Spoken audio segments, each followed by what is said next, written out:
Cinema ലോകത്തെയും പൊതുസമൂഹത്തെയും ഒരേപോലെ ഞെട്ടിച്ച വാർത്തയായിരുന്നു നടൻ ടിനി ടോമിന്റെ മകൻ ആദം ഷെം ലഹരി കേസിൽ ഉൾപ്പെട്ടുവന്നത്.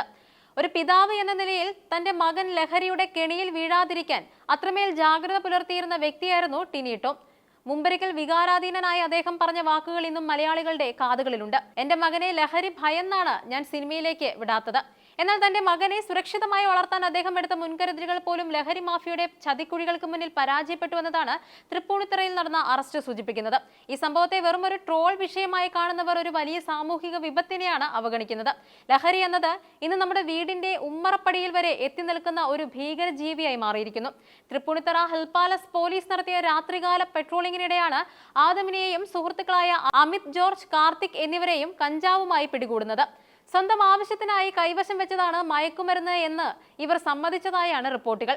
ഈ വാർത്ത പുറത്തു വന്നതോടെ സോഷ്യൽ മീഡിയയിൽ ടിനി ടോമിനെതിരെ വലിയ രീതിയിലുള്ള സൈബർ ആക്രമണങ്ങളും ട്രോളുകളും ഉയർന്നു. എന്നാൽ ഇവിടെ നാം ശ്രദ്ധിക്കേണ്ടത് ടിനി ടോം എന്ന വ്യക്തിയല്ല, മറിച്ച് അദ്ദേഹത്തെ പോലെയുള്ള ജാഗ്രതയുള്ള ഒരു പിതാവിന് പോലും തന്റെ മകനെ ഈ വിപത്തിൽ നിന്ന് രക്ഷിക്കാൻ സാധിച്ചില്ല എന്ന വസ്തുതയാണ്. ഇത് കേരളത്തിൽ ലക്ഷക്കണക്കിന് മാതാപിതാക്കൾ ഇന്ന് നേരിടുന്ന വലിയൊരു പ്രതിസന്ധിയുടെ പ്രതിഫലനം കൂടിയാണ്.